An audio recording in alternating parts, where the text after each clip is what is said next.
Aí tem uma saideira aqui do Facebook, porque o Karnal cita aquele episódio de que Pedro corta a orelha do centurião. Do Malco. Do cara. Do servo do sumo sacerdote. Do sumo sacerdote. E tem aí, é só abrir no meu portal as duas espadas. Ele cita a questão também ele fala do Sermão do Monte, né? Sim, tem alguém contra isso? Não, aí o cara manda aqui, o cara manda pra cima. Aí... Jesus mandou Pedro guardar a orelha e não jogar fora a arma que ele costumava carregar, não para bancar o mais livros, menos armas. Não, olha aí, olha como o cara tá falando. Era chegada a tua hora. Não, olha como o cara tá falando a partir da ideologia desse momento. Ele só acha tá falando, que ele se sentiu ofendido. Não, essa agenda que tá contra o ensino de Jesus. Está contra o ensino de Jesus. Gente, de momento algum, Jesus estimulou a criação ou a autoarmação em qualquer que fosse a perspectiva. Isso é contra a confiança. A menos que você seja um soldado, alguém que é pago para fazer essa defesa. Mas entre os discípulos de Jesus não existem espadas a serem puxadas, nem a serem usadas. Não existem.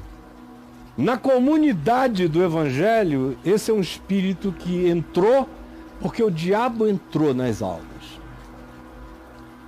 E aí se você escrever aí no meu portal as duas espadas, ou espadas, o mais rápido que der, vocês vão encontrar aí o que tem. 75 ocorrências. Pois é. Dizem que você é culpado por eu não enxergo mais nada daqui. Peraí. Tô assim com não, ele tá na moral e ética ainda, ele não achou. Espadas. Sim, vamos lá. O que dá aí, espada? Aí, portal. Aí. Ela tem que sair aqui. 144, ok? Certo. Jesus é a espada. Jesus a espada ou é a espada? É a espada. Sim. E aí? 3 de agosto de 2005. A espada do bem e do mal. Era o ferro na era do ferro. Do ferro era do quê? Era o ferro na era do ferro. O que mais? Vai descendo. Dizem que você foi culpado por uma divisão. Ciência e controle humano. Guerra Santa até a morte. Guerra Santa até a morte. Vai, por favor. Eu agradeço. Como você vai votar sobre desarmamento? Eu estou querendo as duas espadas. Talvez se você... Ou então armamento, foi o que você leu aí? Não, Caio, como você vai votar sobre o desarmamento? Uma questão. Aí eu vou explicar por quê. Foi o que eu fiz. Eu propus desarmamento antes desse desarmamento aí. Eu fui um dos proponentes lá atrás, em 1993. Foi a primeira vez que houve algo assim. Agora, como é que eu vou votar? Voto do mesmo jeito, eu votei com a minha consciência do Evangelho. Nunca ideologia nenhuma determinou nada nas minhas escolhas, a não ser o Evangelho. Aí o pessoal não acredita, mas é conhecimento profundo do Evangelho, da história. Eu não sou um leigo nisso, eu passei a minha vida toda estudando isso, é o que eu faço. Então, sinceramente, eu tenho 1 bilhão de vezes mais confiança na minha interpretação da Escritura do que na tua. Que está olhando para a vida a partir de uma ideologia de ódio. Aí fica com raiva de que Jesus não tenha sido assim, o Evangelho não seja assim, todo o Espírito de Cristo seja o avesso disso tudo. Aí o cara não, ele quer se agarrar, que Jesus disse que não era para jogar fora. Era para guardar, recolhe. Recolhe. Aquele que com a espada fere, com a espada será ferido. O que ele está dizendo com isso? Está dizendo isso é o pior negócio. Se você quiser definir uma relação, um pacto com a violência, então use armas e utilize-se delas, de acordo com a pulsão do seu capricho. E você vai ver o retorno certo, absoluto, incontroverso. E aí? E aí ele segue, são 3 tópicos. Esse primeiro é o da espada. O segundo, Jesus expulsou os vendilhões do templo com uma arma de tortura fabricada por ele mesmo. Rapaz, o negócio tá Olha feio. Cara. Não bateu em ninguém. Só virou as mesas. Não usou nada. Não precisava nem daquilo. Ele fez, e o texto de Marcos diz que ele foi no dia anterior, viu tudo e passou a noite tecendo aquilo. Foi lá no dia seguinte, expulsou os cambistas, virou as mesas, abriu as gaiolas, soltou os animais. E não há uma única acusação de agressão. Você acha que se Jesus, dentro do templo, tivesse ferido alguém, a cruz teria que ter tido todo aquele tipo de estratagema dos religiosos para esperar em alguma ocasião oportuna para matá-lo? Eles fechavam a conta ali na hora. Mas conta o cara fechada. não consegue nem raciocinar como era a estrutura do primeiro século no templo, como seria, não sabe nada. Aí fica achando que é essa palhaçada que a gente tem agora. É isso aí. E aí? Aí a saideira dele. Não adianta chororô de inimigo do cristianismo.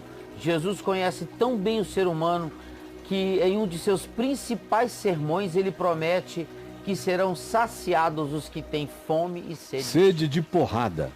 De justiça. Não é isso? De ódio, de raiva, de intolerância. De porrada. Justiça.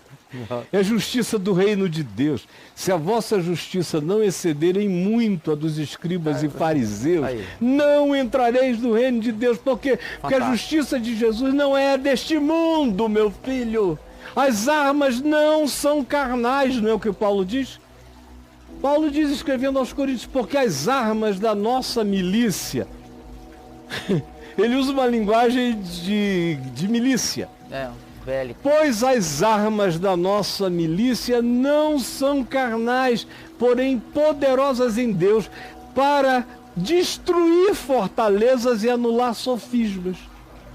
Que fortalezas são essas? É para atacar castelos, fortalezas do passado? Não. Destruir fortalezas mentais, de resistências de todo tipo. São armas mentais, espirituais. São manifestações da graça de Deus, do poder de Deus, que se manifesta em amor e na fraqueza, meu garoto. Na fraqueza. O amor de Deus se aperfeiçoa na fraqueza. Então você tem que inventar um evangelho, que é um evangelho segundo Satanás, porque não tem absolutamente nada a ver com Jesus, que morreu na cruz, mandou dar a face, orar pelos inimigos, pelos que perseguem e adiante. Você detesta isso porque você tem uma natureza antagônica à prática do amor, da misericórdia e da justiça, e você entende justiça como ódio, vingança, perseguição ou até mesmo preconceito, racismo, diminuição do significado do próximo. Você acha que isso é que é justiça? A justiça do reino de Deus começa com justificação pela fé, com amar a quem não nos ama, se manifesta como valores transcendentes aos reinos deste mundo. Ou então, não é evangelho de Jesus. Não é possível que você queira me dizer que o que eu estou dizendo tem a ver com uma ideologia. O que eu estou dizendo tem a ver com Jesus de Nazaré. A quem você não aceita. Tem a ver com o evangelho, que está muito abaixo de qualquer outra ideologia mais valorizada na sua cabeça. Então, ou o evangelho valida a sua ideologia, ou você está contra Jesus, ainda que você não tenha coragem ou honestidade de dizer. Ai, que tristeza.